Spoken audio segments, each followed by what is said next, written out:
देहं सदा परिभवग्नं मविष्टिदोहं तीर्थासि पदं शिविरं चिनुतं शरणं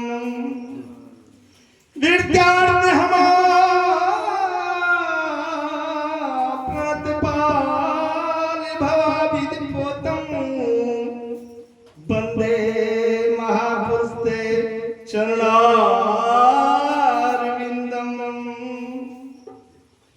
नारायणं नमस्कृतं नरं चैव नरोत्तमं देवीं सरस्वती व्यासं ततो जयमुदीरये।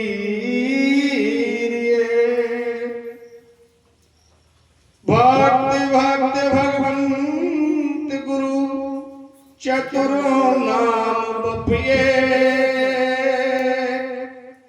इनके पद वंदन किए नासत बिघने।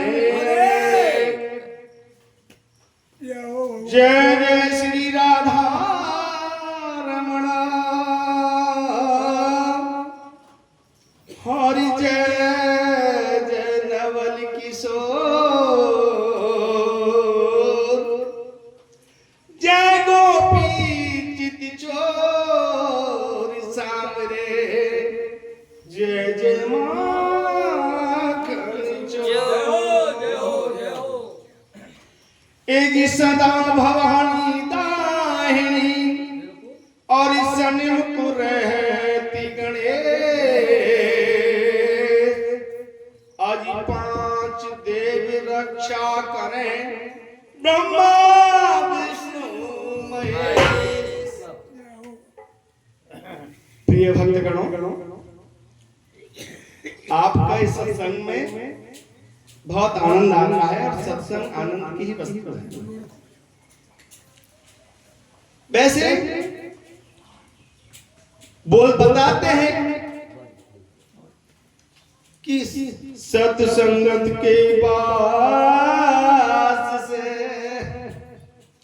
और अवगुण ही तिरजा अहीर धाम मधुरा पिए सुदूध जानिए ता। कहने का भाव है अहीर के घर में दूध का ज्यादा निवास होता है। अगर कोई सज्जन अहीर के घर में प्रवेश करता है और उस घर में मदरावी पीकर निकलता है तो देखने वाला यही कहेगा कि दूध या चाय पी के निकलेगा। क्यों? कि अहीर के घर में दूध का ज्यादा निवास है। सत्संग एक ऐसी अनमोल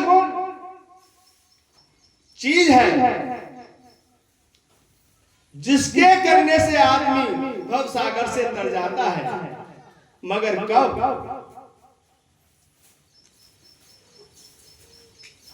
सच्चिदानंद रूपाय विश्वोत्पत्त्यादि हेतवे तापत्रय विनाशाय श्री कृष्णाय वयो नमः।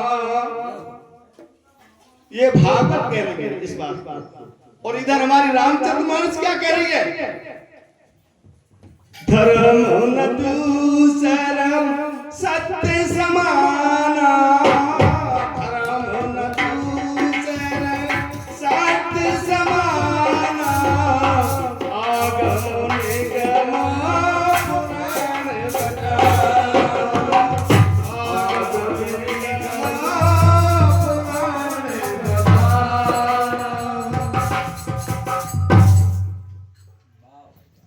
सच्चिदानंद रूपाय विश्वोत्पत्त्यादि हेतवे तापत्रय विनाशाय श्री कृष्णाय वयो नमः। इसका भावार्थ है, एक ही शब्द में दूंगा क्योंकि एक बहुत लंबा है।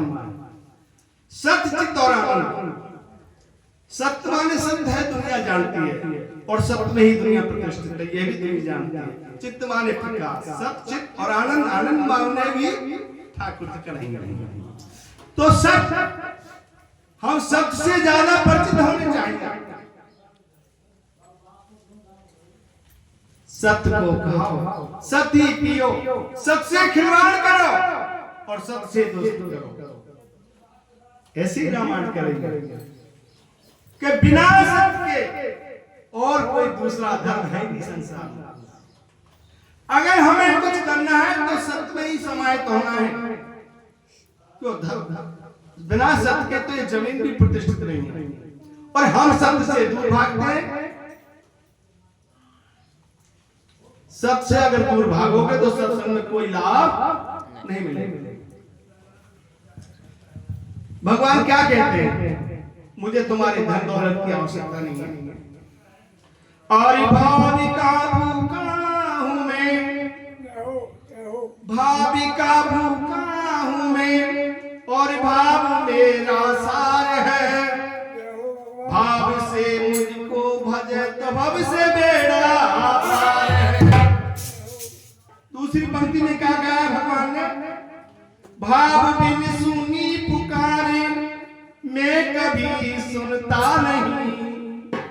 आपने पूरा पैसा लगाया है? बहुत आडंबर बनाया, लेकिन भाव नहीं है। भगवान उसको कभी ग्रहण नहीं करते। भाविका भूखा हूं मैं और भाव मेरा सार है। भाव से मुझको भजे तो भव से बेड़ा। और क्या कहा भगवान? बांध लेते हैं लोग मुझको इस प्रेम की जंजीर में, इसीलिए इस भूमि पर होता मेरा अवतार है।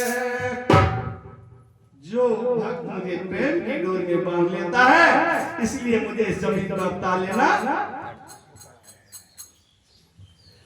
और भाव से अगर भगवान को फूल भी अर्पण किया जाता है तो उसको भी भगवान स्वीकार कर ले।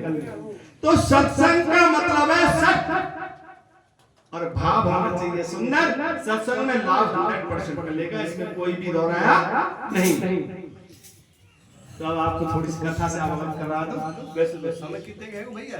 15 मिनट। जल्दबाजी तो नहीं है कोई? 15 मिनट हो जाएगी। भाई साहब की लाऊं मैं? 15 मिनट में जैसे तुम चाहो वैसे। 15 मिनट। 15 मिनट। 15 मिनट तो ठीक सर। बोली वृंदावन हरि लाल की जय। 0 पॉइंट से बोल ले। अरे साहब थोड़ा बहुत बने जो था बनाओ। अरे वाह वाह। अच्छा साहब बनाओ। अब तो क्या है कि मौसम है। बोलिए विष्णु भगवान की जय। आज हम ऐसे भक्त को याद कर रहे हैं जो आज तक भी हमारे सामने जिंदा है और जिसे दुनिया याद करती है। मेरे नारायण के सिवा और कोई जिंदा नहीं है, वो ही हमेशा जिंदा रहता है। हम तुम तो समझ जाओ। तो एक ब्राह्मण थे साहब, उसके 2 बच्चे थे और वो विठल भगवान की पूजा किया। एक दिन ब्राह्मण देव को कहीं परवश जाना पड़ गया। अब मंदिर की पूजा तो करनी है, विठल भगवान का मंदिर बना है। तो उसने अपने बड़े बच्चे से कहा, बेटा आज मैं बहुत जल्दी चला जाऊंगा, विठल नाथ की पूजा पाठ नहीं कर सकता, इसलिए बेटा अब दूध ले जाना, मिश्री ले जाना, तुलसी दल डाल देना, ठाकुर जी का थोड़ा कीर्तन करना। पिताजी सुबह ही 4 बजे से पहले घर से निकल के अपने किसी कार्य के लिए चले गए। 4:15 साढ़े 4 बजे के बाद में उसकी माता ने दूध बच्चे को दे दिया और जो भी सामान डालना था, मैं थोड़ा शॉर्ट करूंगा, समय नजदीक आपका, वो दे दिया। और बेटा भोग लगा के आ गया। बेटा भोग लगाने चला जाता है, मंदिर में पहली बार प्रवेश किया। कैसे भोग लगता है ठाकुर जी जान। उसने मंदिर को पोंछा, साफ किया, स्नान कराया भगवान को और पर्दा खोला, दूध रख और बोले प्रभु, पर्दा लगा के बोले प्रभु आप दूध ग्रहण कीजिए। 2 मिनट बाद उसने पर्दा को खोला, दूध ऐसे कैसे। मन में विचार करने लगा कि मेरे से कोई गलती हो गई। हाँ, जेब के अंदर तुलसी दल मिश्री है, मैंने इसको नहीं डाला, इसलिए भगवान ने दूध को ग्रहण नहीं किया। अब मिश्री भी डाल दी, तुलसी दल भी डाल दिया और पर्दा लगा दिया। 2 मिनट बाद फिर देखा दूध ऐसे कैसे। विचार करने लगा, हे प्रभु मैंने ऐसी कौन सी गलती की जो आपने दूध को ग्रहण नहीं किया। हाँ, याद आई, हमारे पिताजी ने बोला था बेटा 2 मिनट भगवान के नाम का उच्चारण करना चाहिए।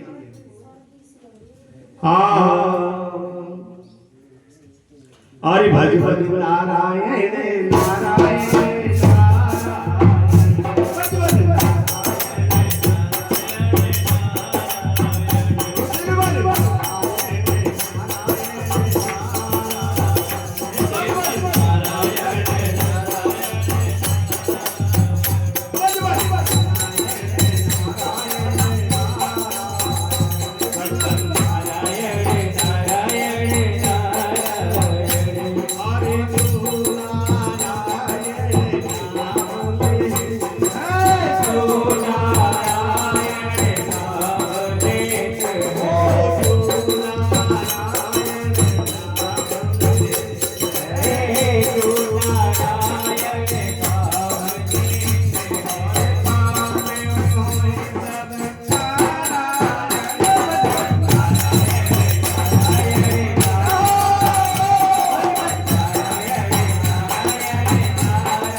अब साहब करवाने पर 5-7 मिनट का प्रश्न।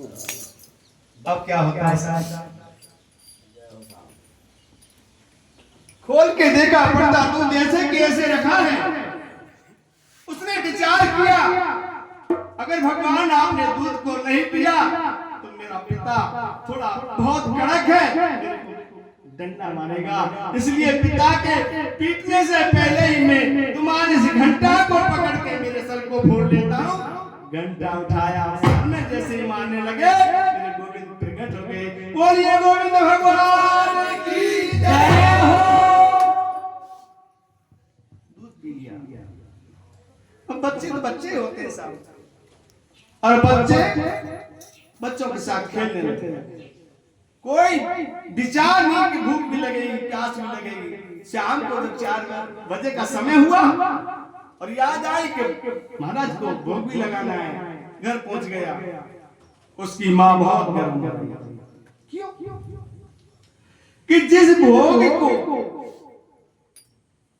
विठल के पापा लगाते हैं उस दूध बच जाता है, भगवान थोड़ी पीते थे, उसको वापस घर ले जाता। उसका छोटा भाई उसने पी करके अपनी अग्नि तृप्त करता। अब वो बच्चा बहुत भला है, छोटा बच्चा है। माँ कह रही है हाँ बच्चों में खेल रहा है और आप पी के मस्त है, मेरे बच्चा बहुत रो रहा है। इतने में पहुंच जाते हैं कौन? नामदेव जी महाराज। चोरे लाला, हाँ मैया आज पूरा दिन खेलने में लगा दिया आपने। अरे मैया क्या हुआ तो कौन सी बात है गई? कौन सी बात है गई? कौन सी बात है गई? 4 चांटे दो इधर 4 चांटे कर दिए। बोले मैया मोए काय मार दी गए कि बेटा तुम दूध खुद पी गए और ये बच्चा पूरी तरह रोए। अरे मैया मैंने तो दूध कतई ना पियो, मैं तो भगवान पी गए। 2 और जल्दी। अरे हम बूढ़ी, हमारी पूरी जिंदगी निकल गई और तू हमने पागल समझ रहा है? तेरे पापा की पूरी जिंदगी निकल गई, आज तक पापा दूध नहीं पियो और तेरा एक महीना में दूध पियो। ये है सत्संग। अब इतने में पिताश्री ने प्रवेश किया। नामदेव जी महाराज के दोनों आंखों से आंसू झल रहे झलके। पिता ने कहा क्या हुआ बेटा? बोले पापा क्या बताऊं आपके लिए, मैं जिस दूध को चढ़ाने ले गया था उस दूध को भगवान पी गए। पापा ने विचार नहीं किया, दो चांटे क्यों? पापा का तो कोई पिया ही नहीं। अब तो बच्चा बहुत तेजी से रोने लगा। पिताश्री बोले ठीक है, अब भोग का समय हो रहा है, मैं तेरे साथ चलता हूं। अगर भगवान ने दूध नहीं पिया तो ये डंडा दिख रहा है कितना बड़ा है, तेरी खाल पे शरीर पे खाल नहीं छोड़ी। दूध दे दिया, मिश्री दे, सब कुछ दे दिया। अब भगवान बिट्टू को याद कर रहे हैं, मेरे नारायण भगवान अभी पिताश्री और आएगो, ऐसा मत करियो जो पहले पी गए और अब नहीं पी। और नहीं मेरो पापा बिल्कुल नहीं छोड़ेगा। चल दिए साहब, आगे आगे नामदेव जी महाराज कटोरा लेके जा रहे, पीछे पिताश्री जा रहे हैं। जा करके पहुंचे साहब, अब पूरी व्यवस्था की, थोड़ा मैं तोड़ रहा हूं, तोड़ दो, तो पूरी व्यवस्था की और पर्दा खोला, दूध रख दिया, थोड़ा ठाकुर जी का कीर्तन किया और बोले हे ठाकुर जी महाराज, मेरे पिताश्री पीछे खड़े हैं और वो इस बात पे आए हैं कि अगर भगवान बिट्टू ने आपका दूध नहीं पिया, भगवान विठल ने आपका दूध नहीं पिया, मैं तुम्हें छोड़ूंगा नहीं। भगवान भक्त की बात बहुत जल्दी सुनते हैं, भक्त परायण है भगवान। अंदर लेकर हुए, कटोरा को उठाया और गड़म गड़म गड़म गड़म सब्जी खोल के देखा, दूध खाली। पिताजी के पैरों से तो दूध ही निकल गई और अपनी किस्मत को ठोकता हुआ बोला है प्रभु, मैंने परम पिता परमात्मा को कितने दिन पूजा, लेकिन सब मैं ढोंग करता रहा। आज जो पूजा की है मेरे बेटा बिट्टू नामदेव ने किया, मैंने तो ढोंग ही किया। हे नारायण, आज से इस मंदिर का पुजारी नामदेव को ही बना दूंगा। नामदेव जी महाराज को उसी दिन से पुजारी घोषित कर दिया। आत्मा सो परमात्मा। अब इधर क्या होता है, अब नामदेव महाराज जी उसकी पूजा करें, भगवान से डेली बातचीत हो, आमने सामने हो गया।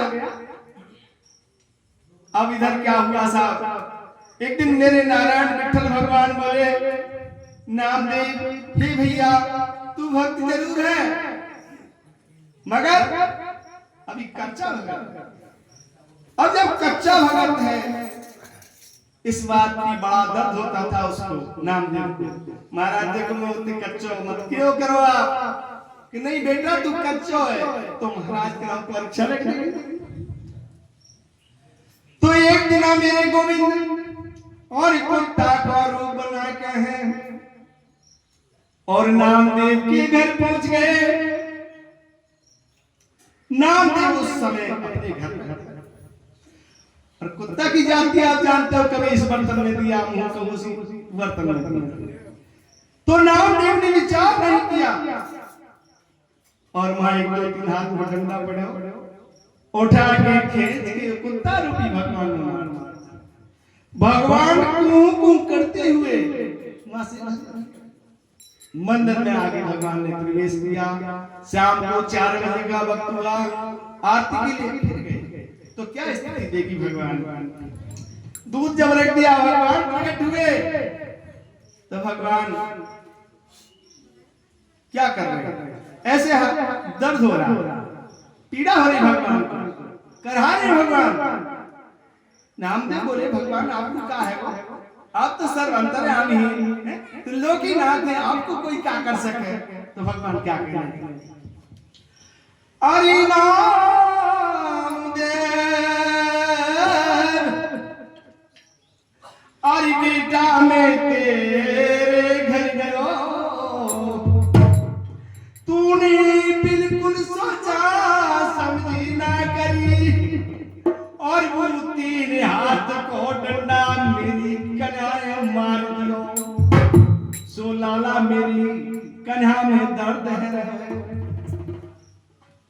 अरे भगवान, मुंह पे तो बहुत बड़ी गलती है कि प्रभु मुझे क्षमा कर।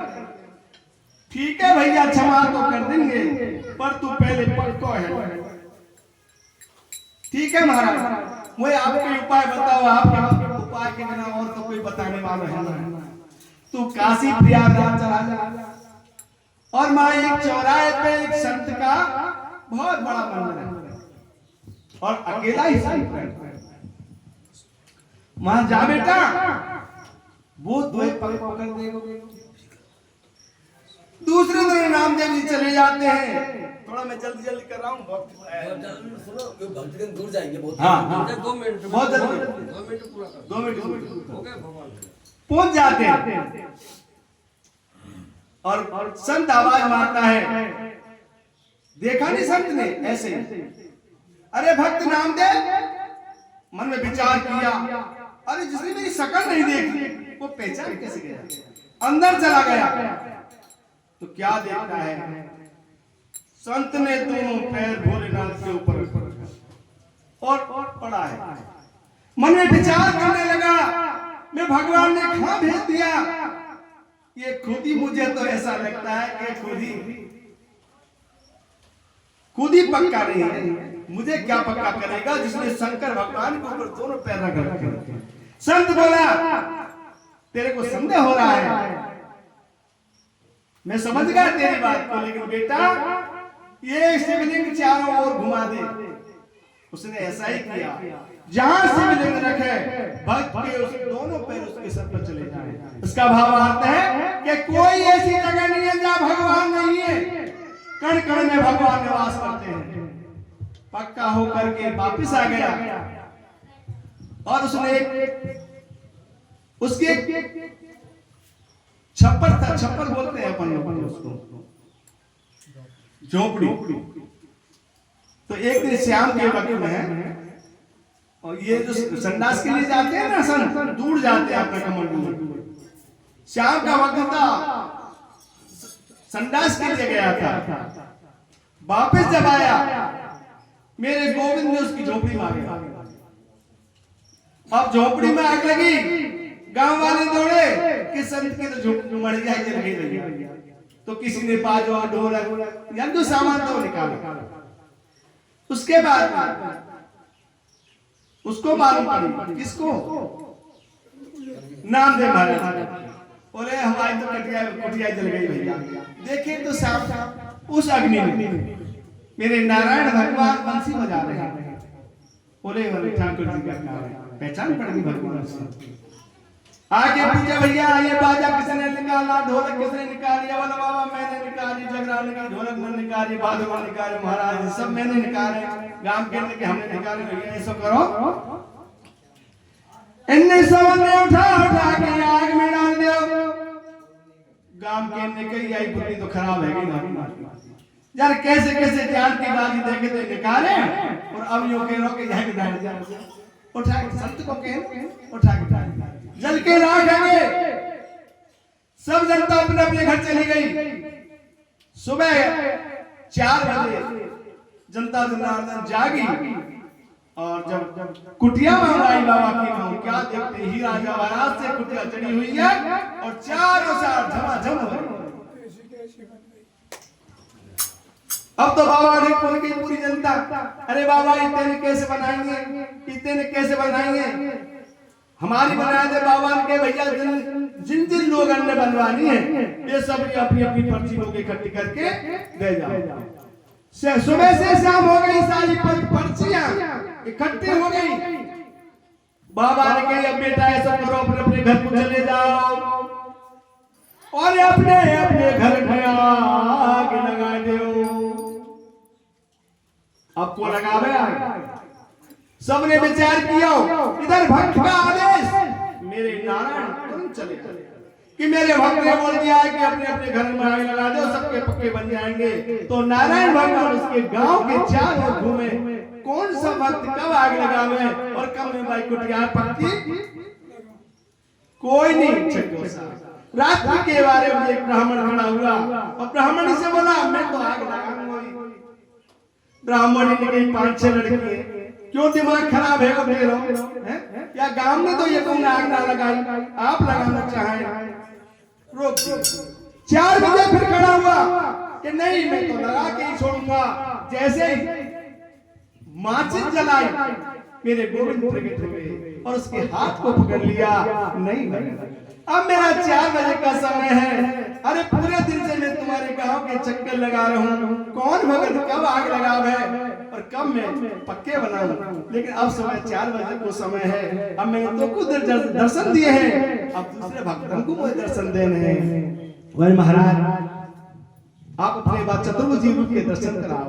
भगवान ने अपने चतुर्भुजी रूप के दर्शन कराए।